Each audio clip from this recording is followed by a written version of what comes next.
Welcome. Today's video is going to have a more in-depth story about the anomaly Shi'Lontik.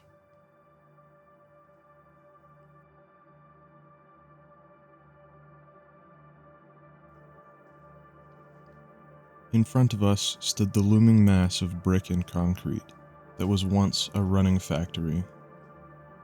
"No way, dude," Matt said as he looked at the building. "I thought you were lying."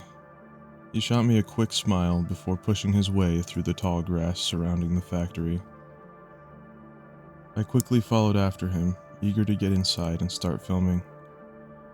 As we got closer, the grass got thinner as rubble and debris began covering more and more of the ground. I came up behind Matt, and he turned around to look at me. "Dude, why aren't you recording?" he snapped. "Oh yeah." I quickly retrieved the phone from my pocket and pulled up the camera. "Okay, I'm ready." Matt began doing his usual introduction, trying to play on the danger of the situation we were in and how isolated the abandoned building was.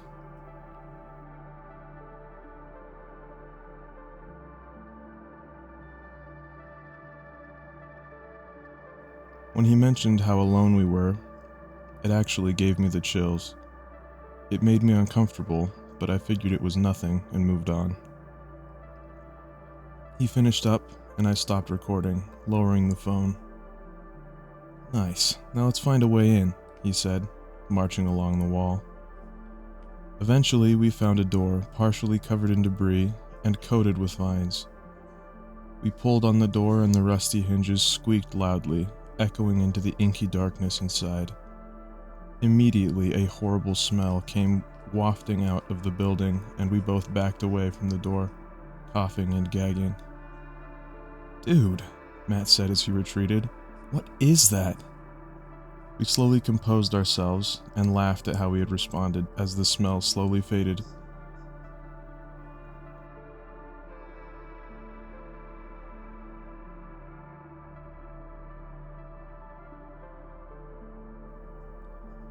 As we approached, we could still smell it, but it was much less powerful than before, so we went in. Inside, the large space was filled mostly with large machinery, but we couldn't really figure out what it used to do.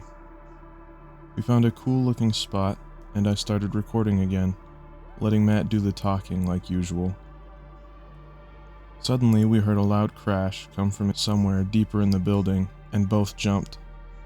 As the echo of the crash slowly faded into silence, me and Matt exchanged hesitant glances. "Should we leave?" I asked quietly. He looked back at me and seemed to think for a minute before answering.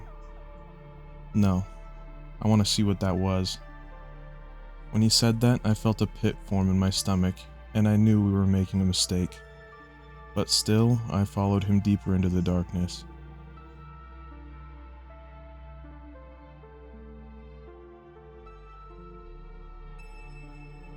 As we continued to move closer to where the noise came from, we were both hit with the same rancid smell. Despite choking and coughing, we managed to keep moving until we found the source. Through one of the doorways, we found something terrible. Dozens of bodies were hanging from the ceiling, held up by disgusting pale yellow strands of mucus. Matt shouted, but I just stood horrified.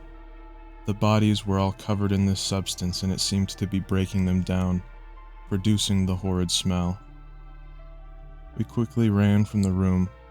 I felt sick and wanted to throw up. What had done that to them? Before I even had time to process, I heard it. The loud clicking of claws on the concrete floor. I locked eyes with Matt, and I saw my terror reflected on his face. We began running through the darkness, looking for the way out, but somewhere we had been turned around.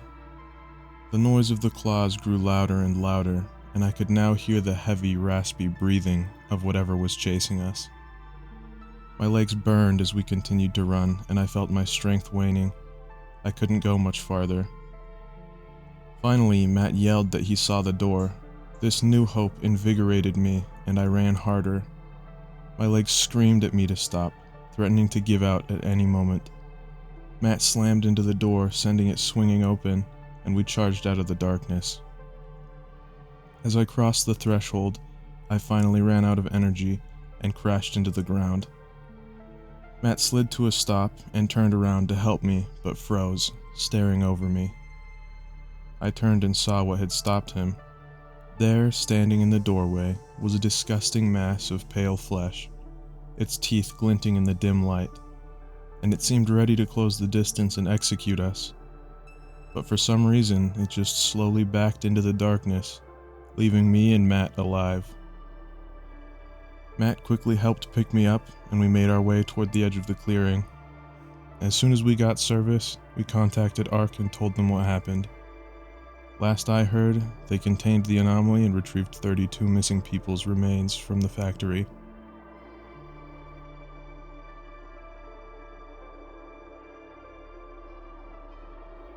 Thank you for watching this video.